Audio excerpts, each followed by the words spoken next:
Hola, ¿qué tal? Muy buena tarde. Hoy es 5 de agosto. Me encanta esta fecha, por eso la he estado repitiendo en todas partes.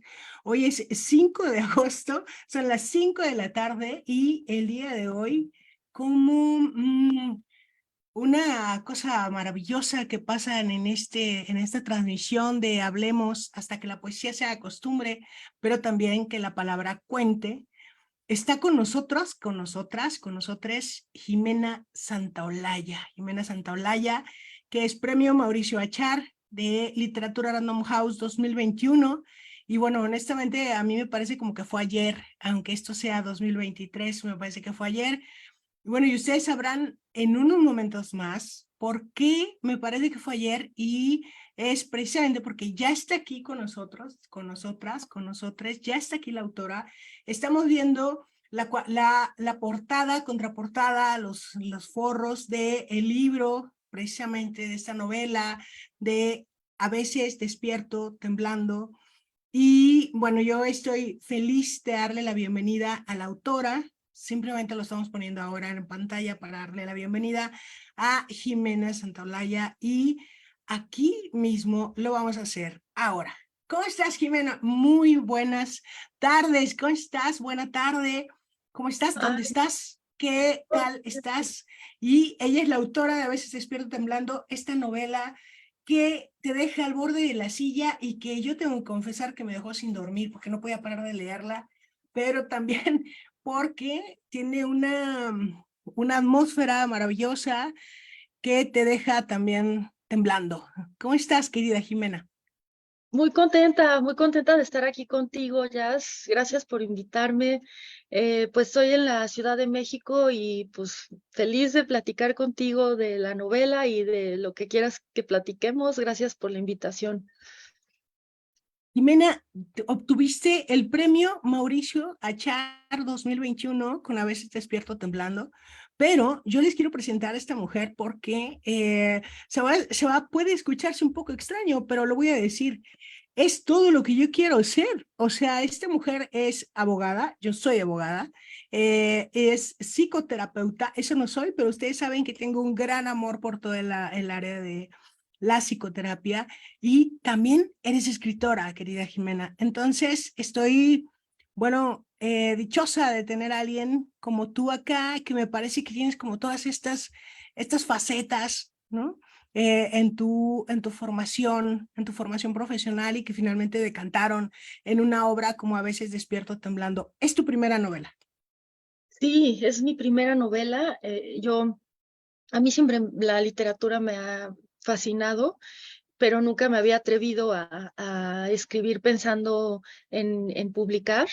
Siempre que escribí lo hice pues como para mí, ¿no? Casi de querido diario, me gusta decirlo de esa forma. Y pues, sin embargo, esta historia alrededor de la dictadura de Fray Ríos Montt me impactó muchísimo y fue eso lo que me llevó a pensar que quería escribir algo de forma profesional, algo que sí fuera publicable y tomármelo en serio en el sentido de, pues tiene que tener un nivel publicable, ¿no? Entonces, para que se lea. Y en realidad fue eso lo que me motivó a hacer este libro. Escuchar primero una entrevista a Claudia Paz y Paz, la fiscal que llevó a juicio a Efraín Ríos Montt, y dije, no, esto se tiene que saber más, porque la verdad yo no sabía que esa dictadura había sido la más brutal de nuestro continente, no tenía idea, a pesar de ser vecinos México y Guatemala, y sentí que se tenía que contar y saberse más, ¿no? Y esa fue la razón por la que decidí escribir algo que pudiera llegar a ser publicado sin imaginarme que iba a ganar este premio.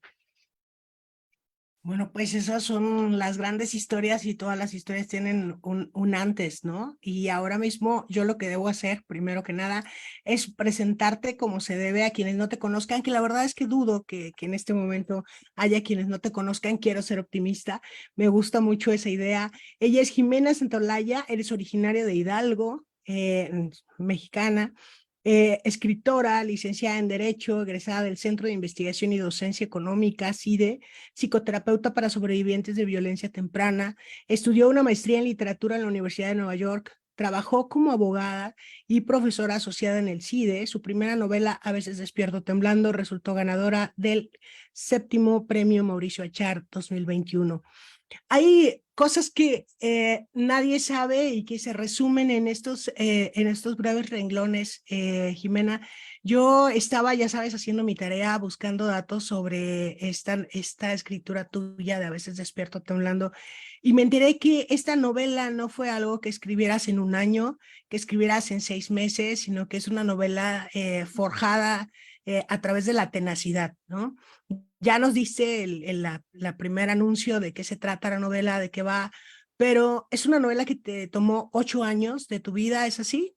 Y nos quieres platicar cómo fue el proceso de escribir esta novela antes de que entremos, obviamente, de lo que trata a estos otros contextos que también son importantes mencionarlos.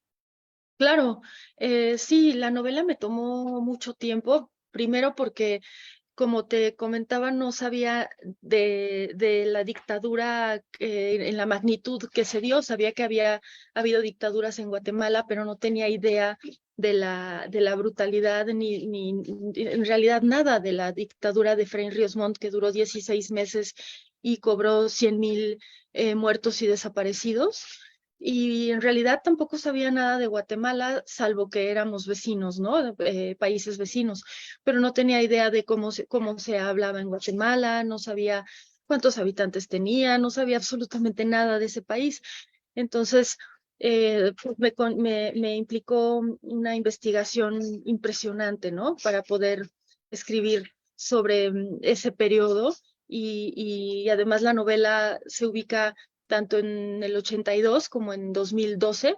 Entonces tenía que aprender pues de esos dos momentos, ¿no? De la historia, de cómo hablaban las personas en los 80, cómo hablan ahora, qué comen, o sea, todo, ¿no? Alrededor de esos dos periodos. Y pues también ir a Guatemala, fui varias veces, entender por qué se dio esa dictadura, entender cómo funcionaban tanto pues, la policía secreta como los militares, los caiviles.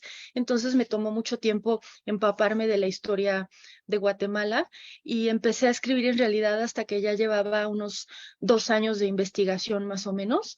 Y realmente pues tuve que aprender a escribir, porque aunque ya escribía por mi lado, no sabía realmente, ni siquiera tenía idea de qué tan bien o qué tan mal escribía, y me metí a un taller literario, y ahí me di cuenta que la verdad escribía bastante mal, o muy mal y muy aburrido.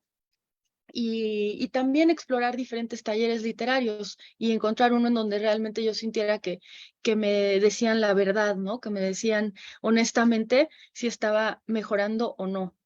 Y que no tuvieran miedo de decirme, ¿sabes qué? Trajiste una porquería, y no tuvieran miedo de herir mis sentimientos, ¿no? Entonces también eso fue difícil. No cualquiera se atreve a decir la verdad sobre la calidad de la escritura del otro. Y ese también fue una odisea, ¿no? Encontrar un taller en donde yo me sintiera que realmente iba a poder mejorar como escritora. Entonces, ese fue el proceso realmente, ¿no? Fue pues la investigación histórica, la investigación, pues, por decirlo de alguna manera, cultural, y de la forma de hablar, porque es una novela muy oral, y aprender a escribir, ¿no? Y buscar una manera de cómo contar esa historia. No sabía si iba a contarla con un narrador omnisciente, si iba a ser como ahora la conoces, ¿no? Que son varios narradores y es oral. No tenía idea, entonces también fue ir explorando cómo contar la historia en esos talleres. Bueno, pues para quienes no han tenido la fortuna de leer esta novela de A veces despierto temblando, creo que cada uno de los elementos que te conforman como profesionista, pero también como persona, como mujer, como ser humano, está te prepararon para ir haciendo esta construcción de A veces despierto temblando, porque en efecto no estamos hablando de una novela. Quiero decir que la tradición podría decir que te vas por la primera persona en la novela, el narrador omnisciente, y aquí estamos ante un libro coral, un libro que va presentando a sus personajes y que va sosteniendo esa especie de cámara intimista, ¿no? Donde vamos conociendo lo que cada personaje come, bebe, siente, y que desde mi punto de vista también es nos llevas como lectores, como lectoras. A mí me gusta mucho la lectura, Jimena, y bueno, quienes me conocen saben que también escribo, pero realmente me gusta muchísimo, muchísimo la lectura. Y algo que me encanta de esta novela es esta conversión, o sea, cómo de alguna manera haces oscilar con el lector, con la lectora, para que nos acerquemos a la condición humana y veamos que hay personas que pueden ser brutalmente verdugos, aun cuando su primer acercamiento a la vida haya sido de alguien, vamos a ponerlo dentro de la norma, ¿no? O sea, ni siquiera me atrevo a decir bueno o malo, ¿no? Nos vas llevando a cómo los seres humanos podemos ser capaces de cometer actos denigrantes, brutales, terribles, ¿no? Entonces, eso también es una mirada a la condición humana, Jimena. Y algo que me llama la atención de este libro coral, obviamente, es el lenguaje, pero primero quisiera ir con esta condición humana donde tú desafías cualquier maniqueísmo y dices, yo no creo en los seres humanos buenos o malos, ¿no? Y te vas a estos personajes tan interesantes en este libro coral que es A veces despierto temblando. Cuéntame un poco acerca de esto, de cómo creas fíjate que yo no hago más que verlo como una esfera, ¿no? No puedo verlo como una figura que no es una esfera porque es precisamente así como interminable, ¿sabes? Como sin bordes, sin esquinas, ¿no? Entonces me interesa mucho conocer esto.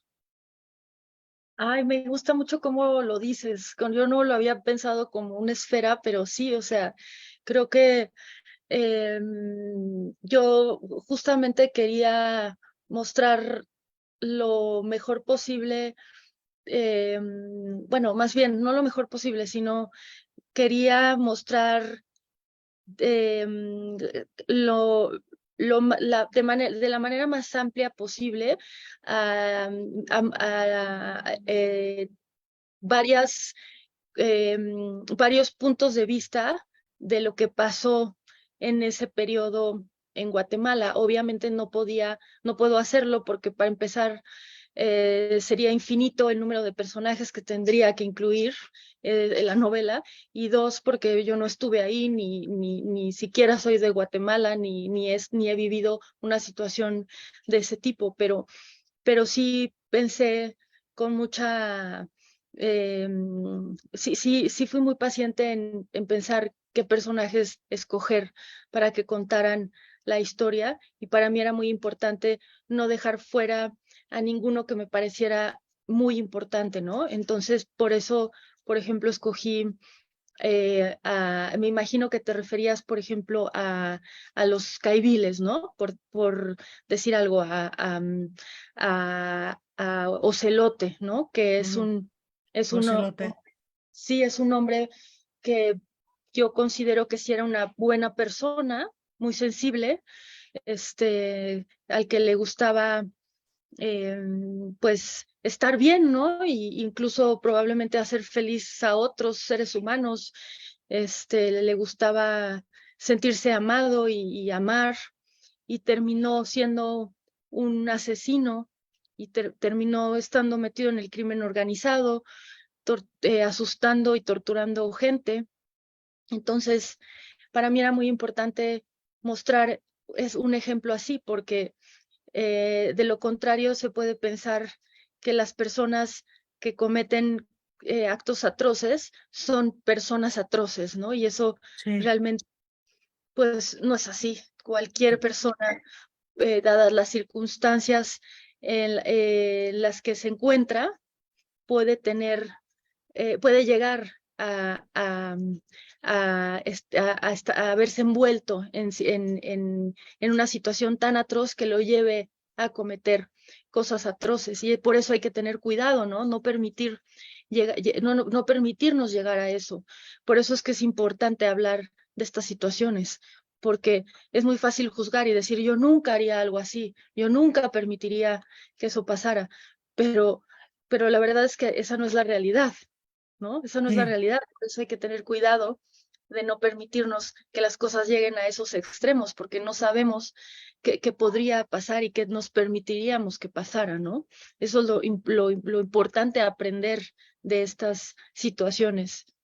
Bueno, eso creo yo, ¿no? Así lo veo yo. Fíjate que a mí bueno, estamos hablando, para que si te acabas de conectar, estamos hablando de A veces despierto temblando, que es una gran, gran novela de Jimena Santolaya, que está aquí con nosotros, con nosotras, con nosotros, y que, bueno, yo estoy encantada porque quiero platicarles, la anécdota es que yo empecé a leer esta novela, bueno, más bien leí esta novela hace ya un buen rato, más o menos a inicios de este año, y entonces ya comencé a seguir a Jime y empecé a interactuar con ella y en algún momento le dije, es que yo quiero hacer un comentario sobre tu novela y entonces después se dio la posibilidad de la invitación a este programa y ella aceptó como, pues bueno, sin ningún otro problema, quiero decir. Ahora ya hasta tenemos una broma, por ahí hubo una confusión, ya la contará ella si viene el caso, pero esta dictadura de Guatemala que tú abordas y que es este tema de la militarización, a mí me parece un ejercicio súper interesante, más que un ejercicio me parece, por aquí lo escribí, ¿no? Escribía en mis notas que esto que haces en tu novela parecía una cirugía literaria, ¿no? O sea, me pareces aquí como una cirujana, ¿sabes? Como que te fuiste especializando en diversas áreas para retratar estos personajes como Ocelote o Chinchilla o el sapo que es el 13 dedos, el gavilán, eh, Lucía, Aura, Victoria, o sea, estos personajes que se van convirtiendo en un, que hacen esta novela una novela coral, ¿no? Pero cuando yo digo que eres como una cirujana al estilo Frankenstein, porque precisamente por un lado está Ocelote, que es un hombre normal, es un hombre dentro de la norma, un hombre que es sensible y que se va transformando, ¿no? Pero por otro lado tenemos al 13 dedos o el sapo, ¿no? Que es un hombre que tiene un gemelo y que desde allí ya comienzas a notar en este doble, con la figura del doble, que manejas muy bien, la maldad genuina, es decir, no siempre la maldad está con relación al contexto, también hay quienes perciben esa emoción y ese es el caso de este personaje, ¿no? O sea, por un lado está el contexto, pero por otro lado está la forma en que ves a este personaje del 13 dedos, que además es un personaje, bueno, todos tus personajes son, por eso lo de cirujana, ¿no? Porque los vas creando, creo yo, como los vas moldeando a esto que se va necesitando, ¿no? Pero sé por ahí que estos personajes, al revés de como nos ponen, ya sabes, en las series televisivas de los hechos de aquí no son reales, todos los hechos son ficticios, cualquier parecido con la realidad es mera coincidencia, creo que aquí ocurrió al revés, ¿no? Creo que aquí está ocurriendo al revés. ¿Nos quieres platicar sobre estos personajes? Porque de verdad me parece que eres así una cirujana más que cosmética, ¿sabes? No sé, como una neurocirujana, una cosa así, para ir recreando estas formas, ¿no? Claro, mira, me encantó que mencionaras la militarización porque es un tema que obviamente ahorita en México es importante mencionar o tocar. Por ejemplo, en el caso de Dedos, él, eh, él descubre que le gusta hacer sufrir a otros, ¿no? O a otras en este caso, ¿no? Sí. Eh, y lo descubre gracias a que la situación en su país le pone la charola en mesa de plata, o no me acuerdo Le cómo es, pone en charola de plata. charola de plata Ya, si quieres la mesa también la ponemos de plata, también. pero es en charola de plata, Jimmy. Ajá. Le pone en charola de plata que él pueda descubrir eso a través oye, pues, ¿sabes qué? Ahorita el país lo que ahorita el gobierno lo que necesita es que aterrorices a la gente, necesita que tortures, necesita que violes. Entonces, vamos a hasta incluso a darte dinero para que lo hagas. Y entonces él descubre que le gusta hacerlo, ¿no? Mm. Y eso es peligroso, ¿no? Porque a lo mejor si no hubiera tenido la charola de plata puesta, no se hubiera dado cuenta y hubiera sido un tipo más o menos normal. En cambio, en este caso, pues se dio cuenta, ¿no? Y lo hizo a sus anchas. Ese es otro tipo de personalidad, ¿no? Y son las menos, ¿no? Porque la verdad es que si analizáramos en porcentajes, las personalidades, la mayoría de la gente no es así. A la mayoría de la gente no le gusta torturar y no le gusta hacer sufrir, pero sí hay gente a la que le gusta, ¿no? Y este es el caso de Dedos, el caso de Chinchilla también. Entonces es interesante ver los diferentes perfiles de personas y lo que les gusta a unas y lo que les gusta a otras. El caso de Ocelote no le gustaba, pero lo terminó haciendo porque era el entorno en el que se desarrolló. Y yo por eso me interesó mucho mostrar en la novela esas diferentes personalidades y me basé en casos reales, obviamente, como ahorita me preguntabas o me comentabas más bien. Por ejemplo, yo quería incluso dejar nombres reales de gente en la que me basé y de testimonios de personas de las que platicaban víctimas, ¿no? De lo que les hicieron y demás. Pero después decidí cambiar los nombres porque me dio un poquito de miedo. Por ejemplo, Amílcar Chinchilla fue un militar muy conocido durante la época de Ríos Montt que se dedicaba a torturar, a matar, a desaparecer gente y me basé en él para crear a Francisco Chinchilla. Después vi que el nieto de Amílcar Chinchilla ahora es un militar y está en sus redes sociales por todos lados, sale con sus armas y se ve alguien no muy amigable. Entonces me dio miedo dejarle el nombre de su abuelo, de Amílcar Chinchilla, y se lo cambié a Francisco Chinchilla para que no luego me fuera a escribir furioso de cómo le dejé el nombre de su abuelo en la novela. Entonces, está basado 100% en Amílcar Chinchilla, el personaje de Francisco Chinchilla, y así varios están basados en personajes reales. También siempre me gusta comentar de Gavilán, que me basé en la personalidad que cuentan que tenía Guzmán de Sena, que era el Z1, que fue un militar que desertó y se fue a ser parte de los guardaespaldas del cártel del Golfo y después crearon a los Zetas, ¿no? Él fue el Z1. Yo la novela no lo pongo como Z, pero sí como militar desertor y después parte del crimen organizado, ¿no? Y así todos están creados con perfiles de personas reales o con perfiles de más de uno, ¿no? No todos están basados en una sola persona, pero todos están basados en personas reales. Jimé, es impresionante que sea tu primera novela.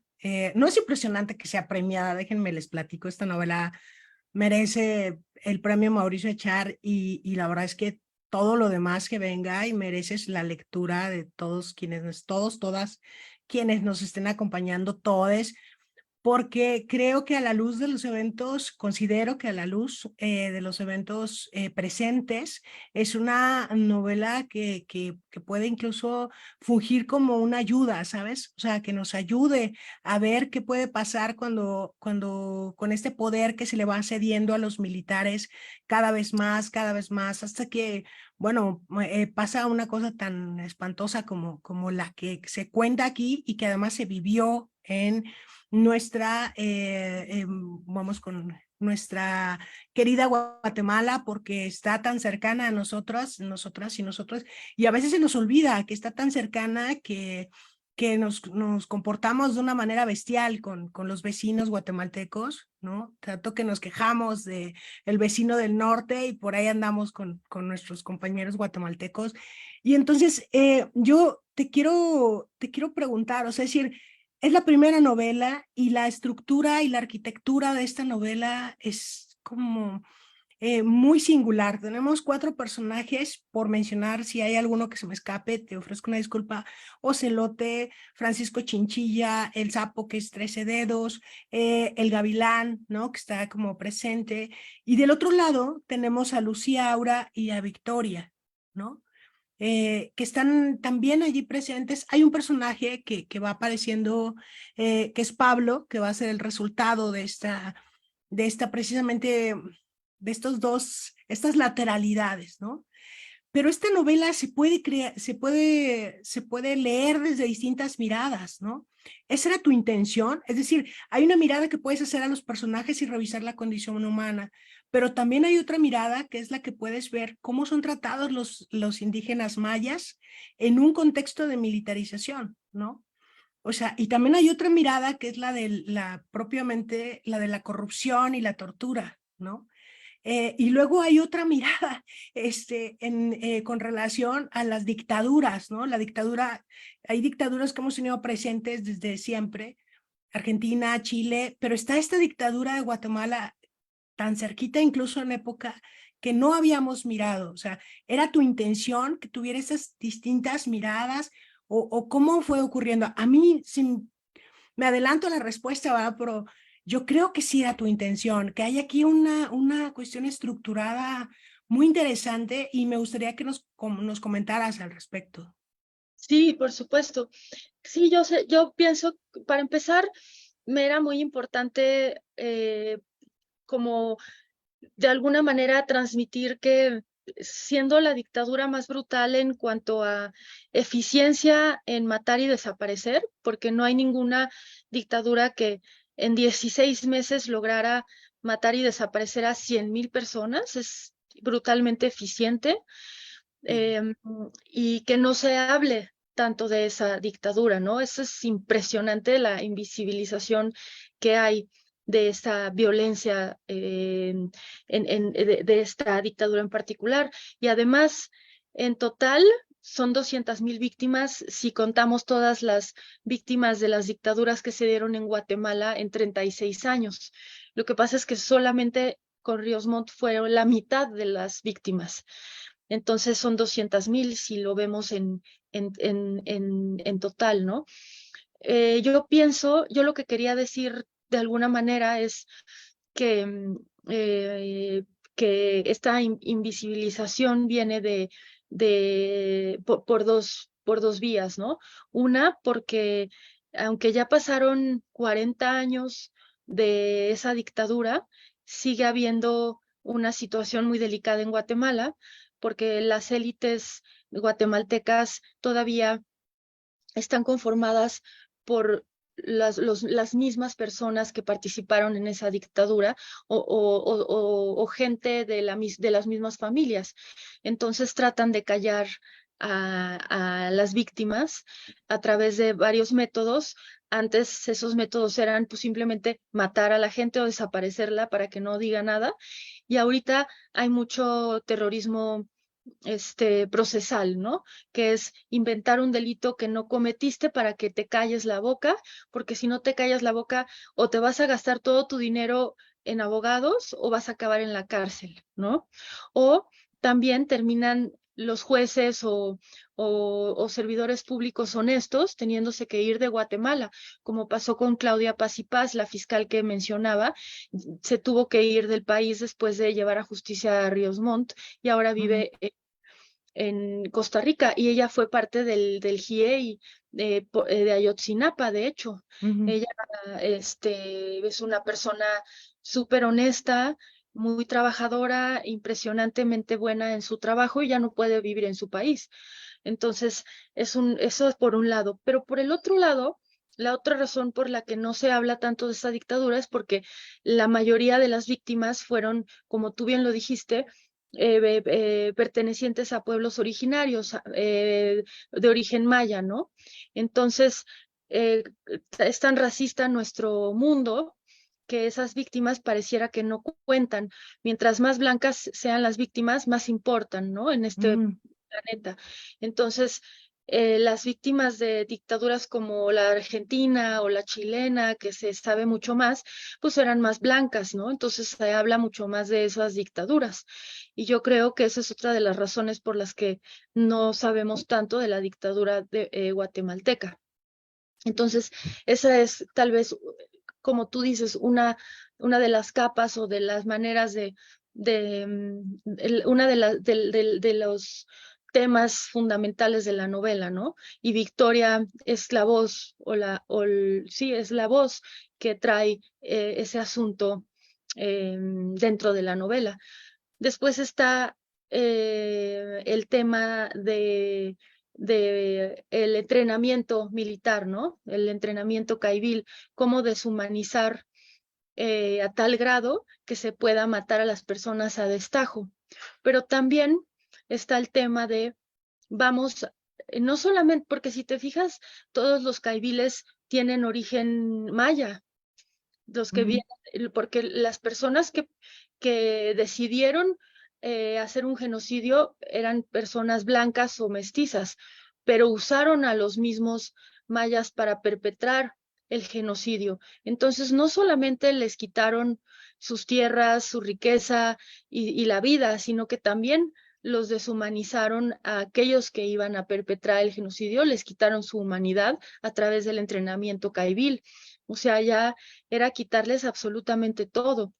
Y ese es otro de los temas que yo quería abordar, ¿no? Ese entrenamiento espantoso que es, te voy a deshumanizar para que puedas matar a tu propio pueblo, ¿no? Es espantoso lo que se hizo.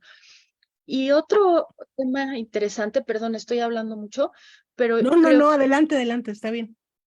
creo que otro tema interesante es el tema de género, porque las mujeres en general en la novela sí son las que cuidan o las que protegen o las que a las que más les importa la vida y las que quieren sobrevivir, ¿no? Y sí, y creo que sí, no todas lo logran. Está Gardenia que pues tiene una situación terrible y no puede salir de esa situación, pero en general creo que las mujeres sí terminan siendo, a pesar de todo, las que protegen y las que cuidan, ¿no? De alguna manera y las que traen la voz de la vida.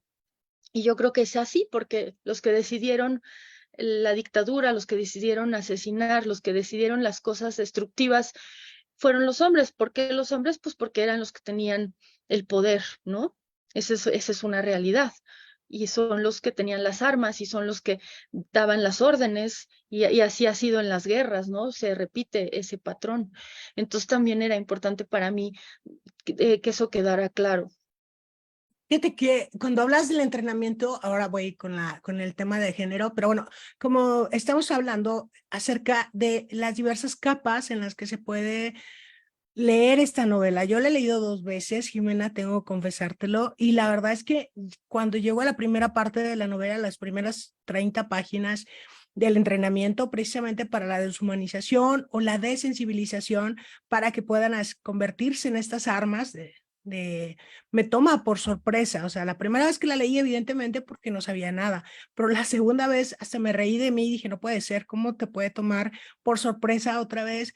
Y es que está muy bien narrada, y en ese contexto ya tengo que tocar lo primero que decías al inicio de esta charla, y es que decías, es que mi escritura era muy aburrida. Mira, yo no sé cómo era tu escritura antes, pero de aburrida no tiene nada, porque además ese calificativo solamente habla de tu tenacidad para ir golpeando la piedra hasta que fuera de la forma en la que tú querías. O sea, a mí me parece eso porque ahora tienes incluso tienes hasta hay cierto lirismo cuando describes situaciones verdaderamente terribles. Yo tengo marcadas ahí algunos notas que son muy bellos, pero allí sí estamos hablando de cosas terribles que resultan ser bellas, ¿no?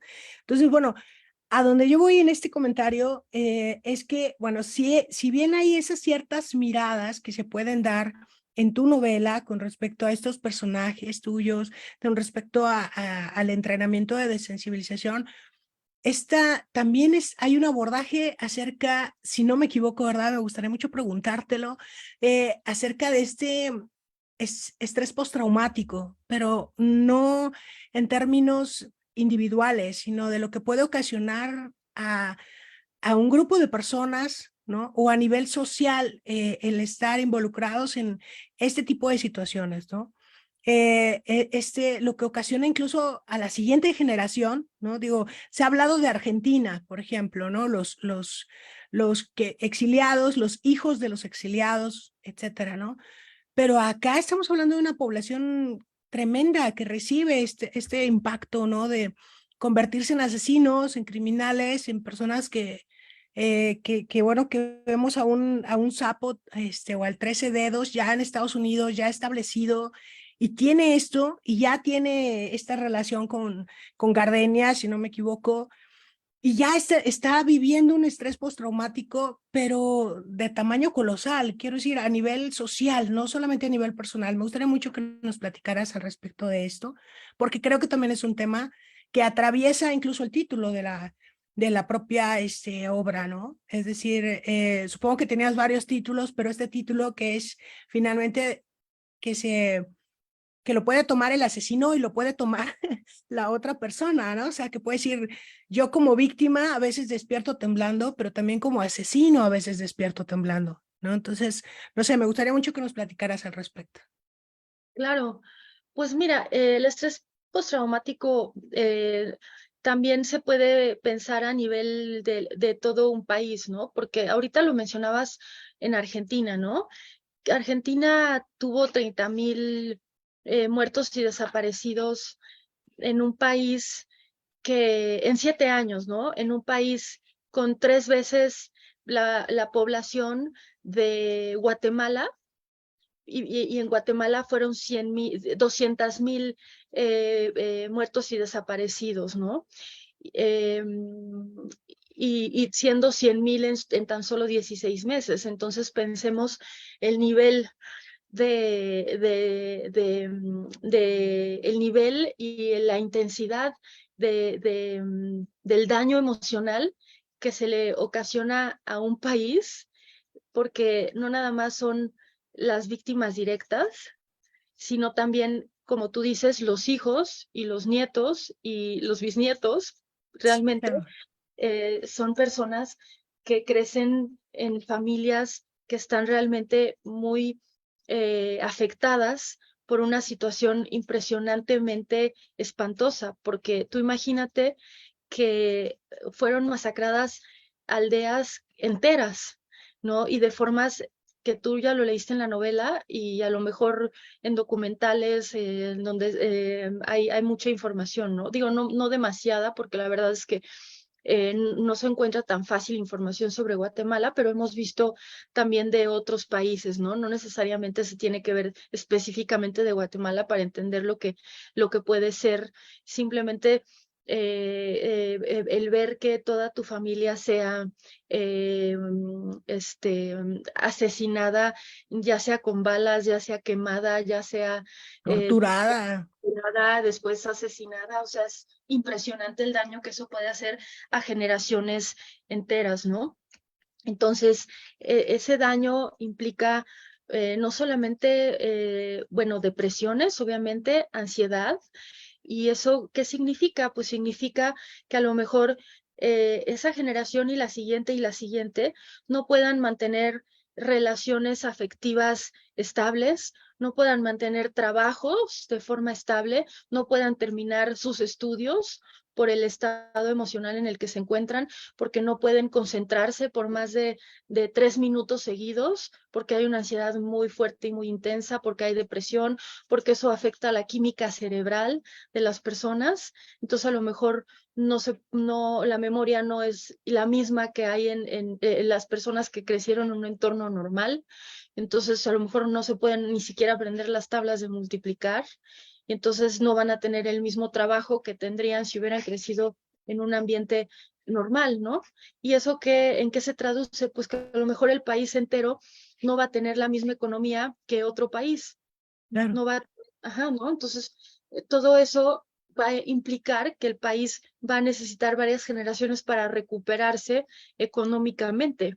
Es impresionante todo lo que significa algo así de devastador. Es de verdad aplastar un país completo. Sí, claro. Entonces, a esos grados llega cuando hablamos de estrés postraumático. Y luego nos preguntamos, pero ¿por qué hay tanta migración? ¿Por qué van a buscar trabajo fuera? ¿Por qué se van de sus países? ¿Por qué hay tanta violencia? ¿Por qué no se generan trabajos? Pues es muy obvio, ¿no? Para mí, pero, pero no lo es para toda la gente.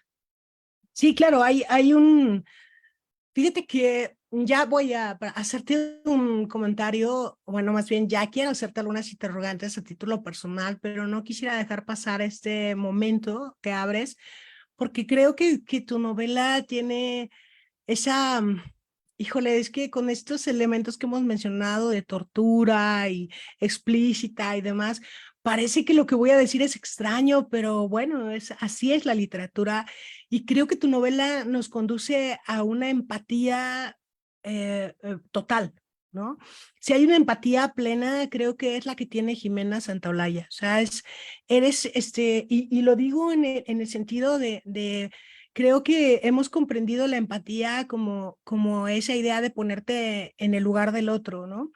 Pero con esta novela coral que desarrollas, tú llevas más lejos la empatía, nos pones en la voz del otro, ¿no? Además, quiero decirles que haces un gran trabajo con el lenguaje porque utilizas el voceo y las formas de hablar de Guatemala, además esos registros que van creándose con el espacio y el tiempo, ¿no? Entonces yo quiero decir con la época, ¿no? Hay esos registros, ¿no? Entonces creo que la empatía la llevas un poco más allá. Pero bueno, eso me lo voy a guardar para escribirlo en otro lado y solamente decirte que sí, que creo que el tema de la empatía que tanto lo usamos en la filosofía del echaleganismo, de échale ganas, todo positivo, etcétera, está visto plenamente en esta novela, ¿no? En A veces despierto temblando, que es una gran novela. ¿Qué significó para ti escribir esta novela a título personal, Jimena? Es decir, estas escenas tan crudas, estos expedientes que abres, este trabajo histórico, hasta cierto punto periodístico, que eso también te lo voy a preguntar, ¿qué significó para ti personalmente darte a la escritura de esta novela? Bueno, es una pregunta difícil de contestar, pero yo diría que para mí era muy importante, ahora que hablas de la empatía, dejar como, o sea, hablar de que hay, hay cosas que dejan huella en la vida al grado de que se requiere toda una vida para salir adelante, ¿no?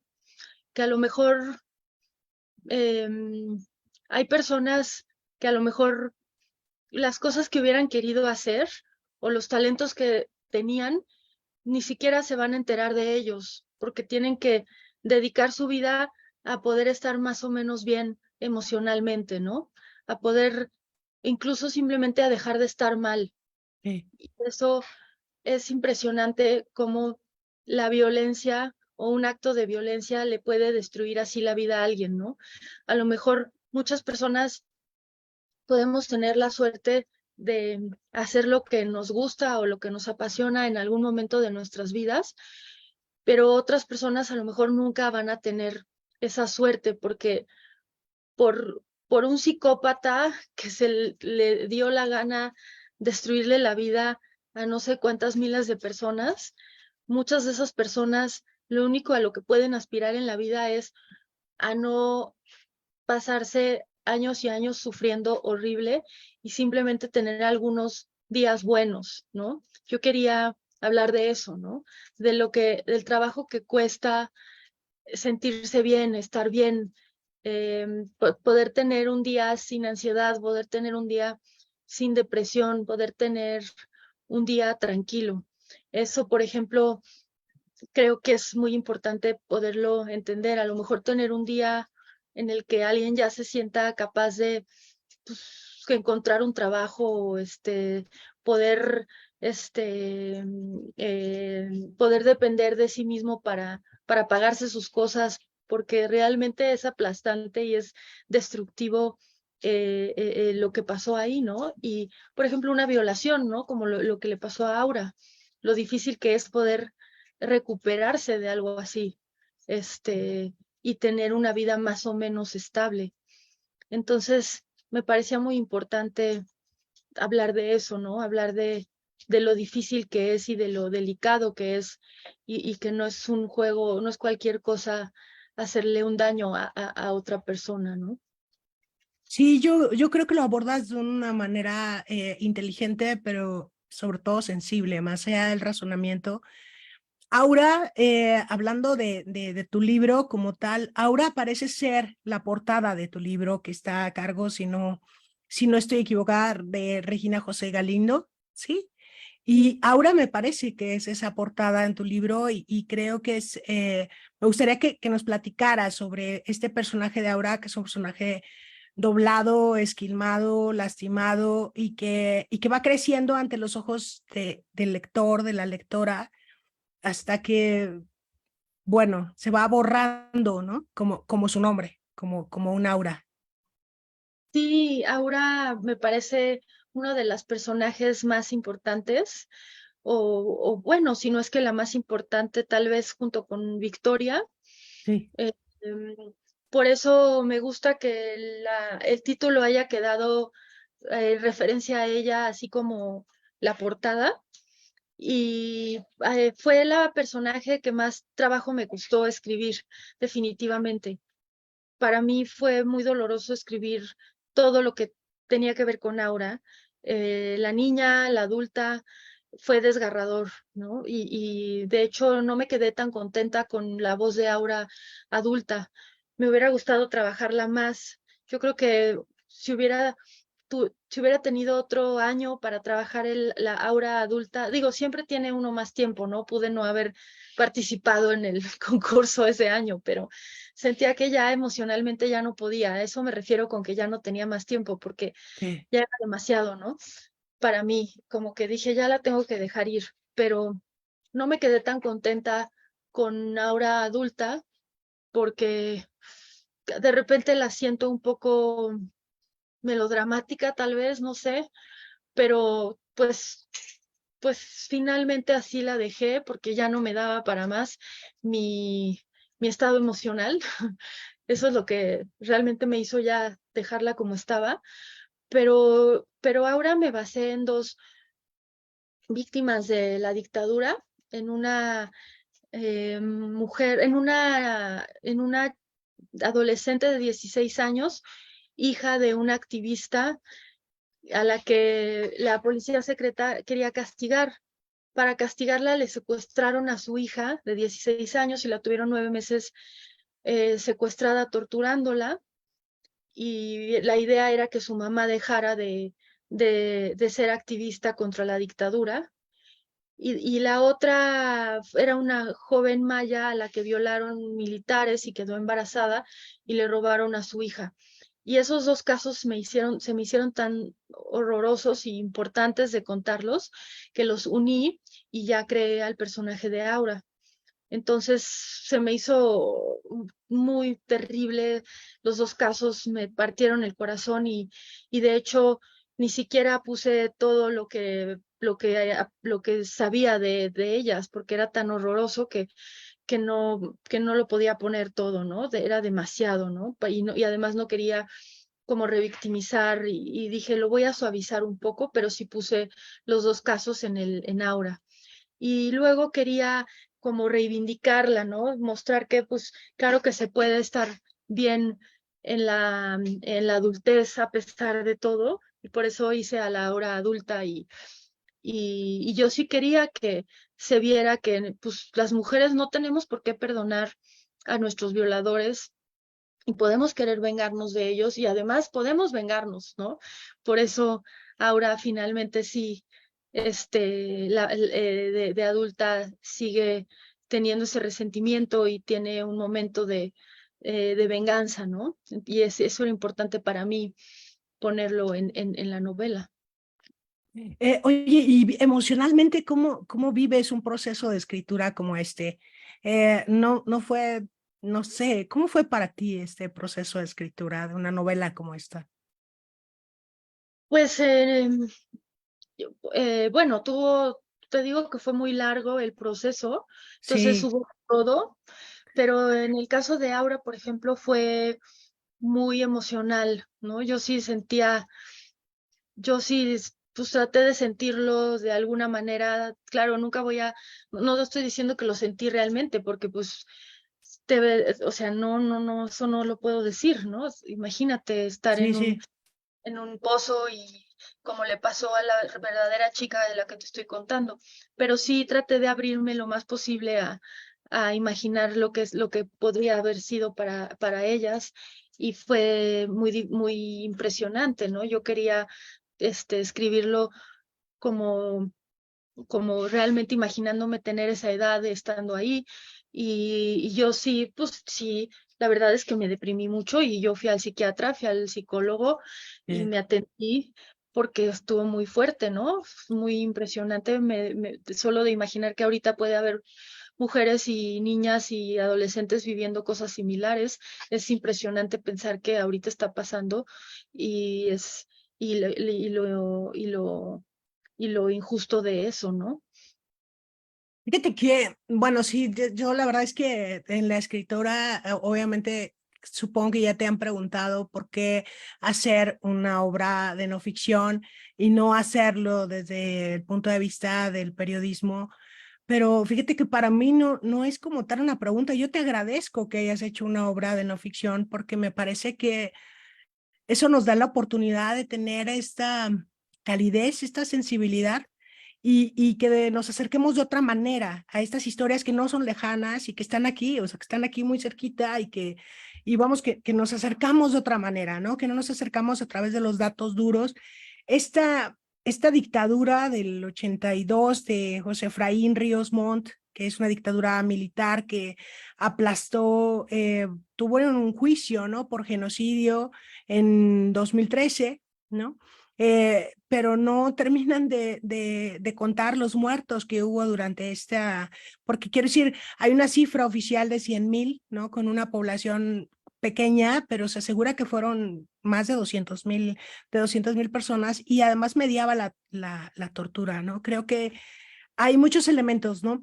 A mí me llama la atención que sea en los 80s y tú eres nacida en los 80s y entonces me resultó, ya sabes, como de pronto cuando uno escribe se vuelve medio obsesiva con algunas cosas y pensé, Jime, ¿cuáles son tus obsesiones literarias?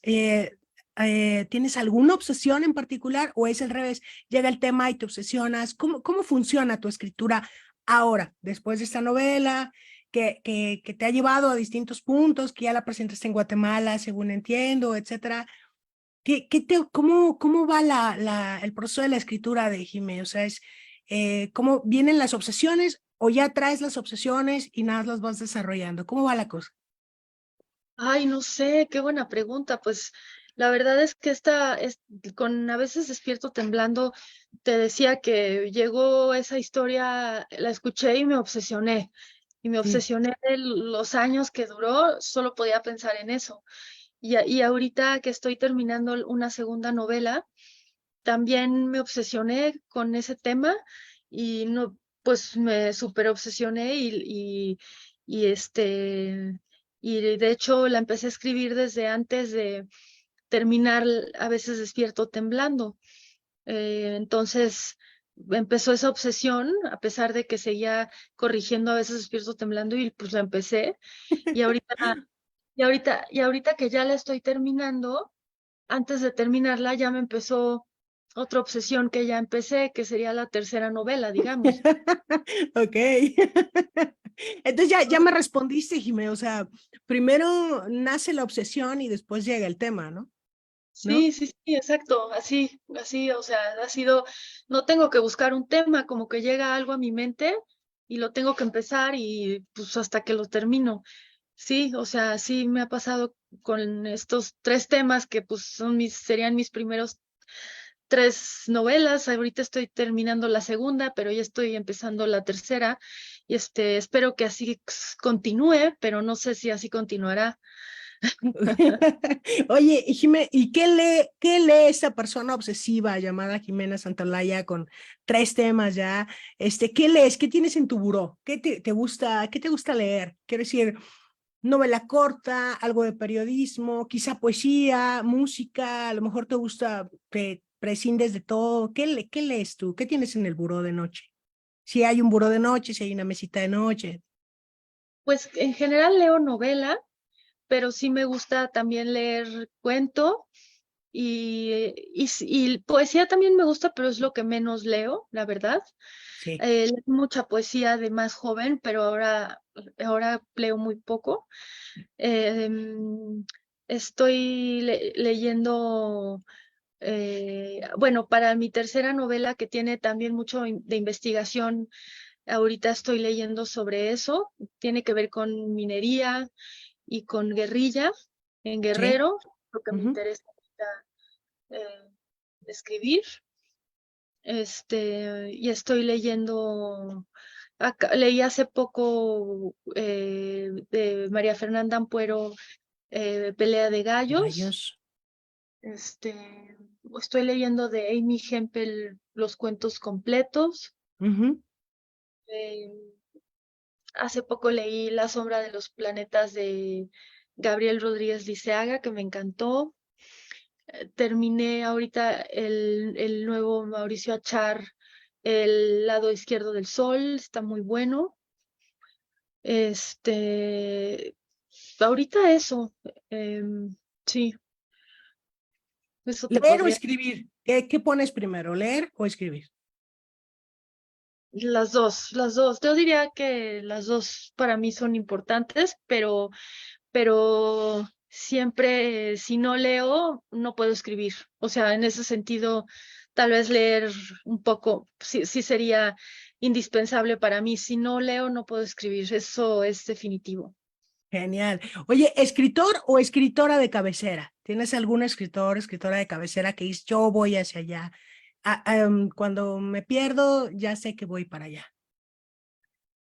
Híjole, pues mira, si pudiera, si te dijera yo quiero ser como ella, si quisiera lograr un libro como Klaus y Lucas ¿Ok? o como sobre los huesos de los muertos, quisiera lograr un libro como alguno de esos dos, De definitivamente. Agota Christoph, ¿sí? Sí, y de Olga Tokarczuk, Ujú. ellas Olga dos, Tokarczuk. El ellas. libro, el libro, el libro de Job a mí me gustó mucho y Los Errantes, Sí, Los esos Errantes dos. me voló la cabeza también. No he leído ninguno de esos dos, pero los voy a leer. Los dos recomendadísimo, los dos te los recomiendo muchísimo, pero los Errantes a mí me voló la cabeza y que me gustó mucho, a lo mejor porque fue mi primer acercamiento con la autora, ¿no? Ok. Tal vez por eso, ¿no? Como Ah, ahora, perdón. los voy a leer, o sea, ya apuntados. Sí, Los Errantes a mí me encantaron. Fue mi primer acercamiento, entonces yo digo que también por eso fue como, ¿qué pasó aquí, no? Entonces me interesó mucho. Jimena, ¿podemos pensar que te gusta o bueno, no que te gusta, sino que de alguna manera hay un acercamiento tuyo de una escritura realista periodística? Quiero decir, eh, con el periodismo, una escritura que se acerca a temas así, a temas sabrosos, o estamos hablando de lo primero que te dije, que fue la empatía, esta empatía, este deseo de más, del dolor, es que pensé en el título de Susan Sontag, ya sabes, ante el dolor de los demás, ¿no? O sea, este deseo de acercarnos a este dolor del otro, de la otredad. Yo creo que tiene que ver más con eso, ¿eh?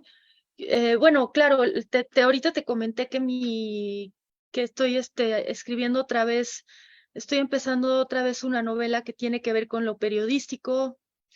Sin embargo, mi segunda novela no tiene nada que ver con lo periodístico, sino más bien otra vez acercarme a, a lo que es el dolor, ¿no? Claro. A lo que es, sí, a lo que es el corazón del dolor. Entonces yo diría que eso es lo que más me interesa, ¿no? Entender y, entender y tal vez aliviar a través del entender lo que es el dolor, tal vez poder aliviarlo de alguna manera. A mí siempre la literatura me ha ayudado a aliviar mi dolor y creo que la literatura sí ayuda a aliviar el dolor.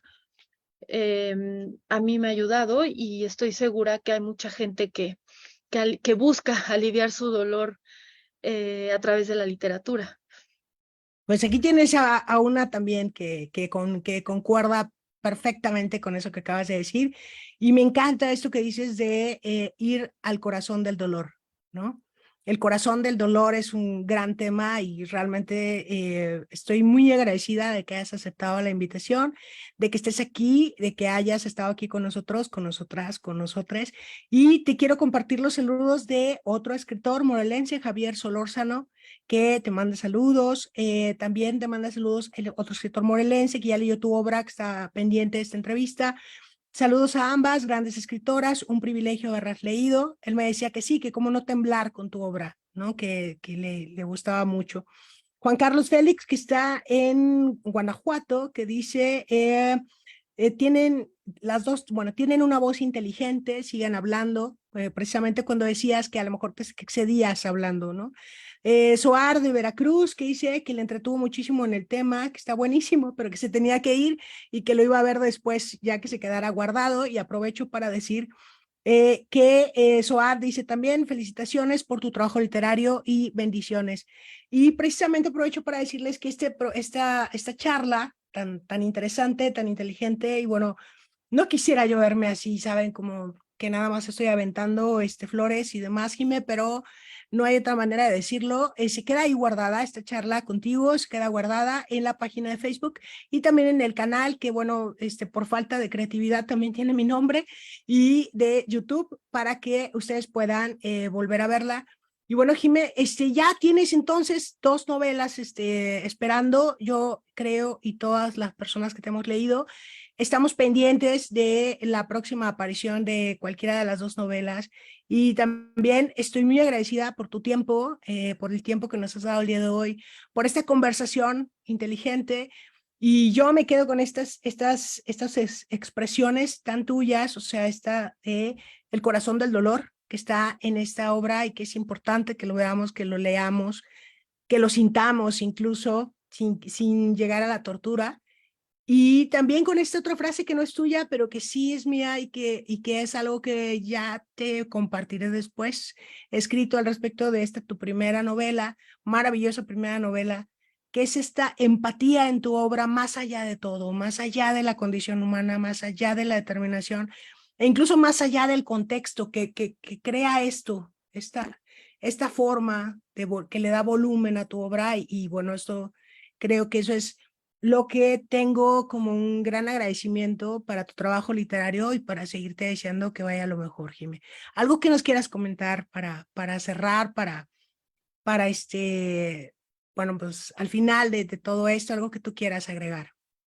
Sí, que me encantó platicar contigo, Jazz. Estuvo muy bonita la conversación. Me sentí muy a gusto y pues ojalá que podamos volver a platicar en otra ocasión. Gracias.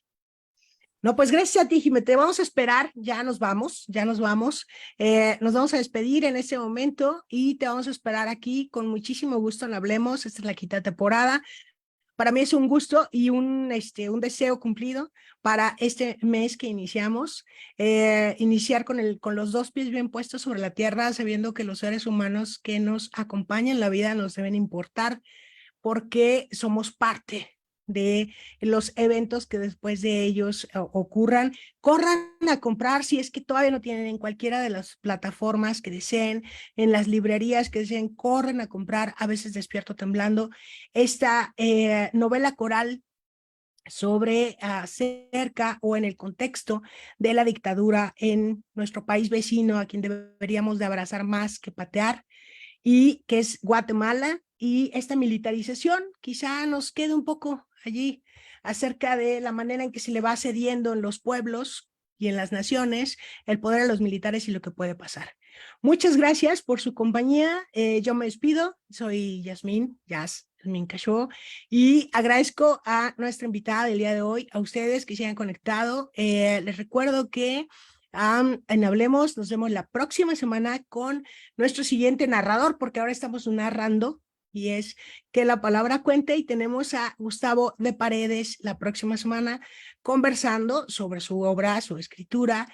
Y hoy despedimos así el programa. Muchas gracias. Les recuerdo regalarse un minuto cada día para respirar y seguir adelante.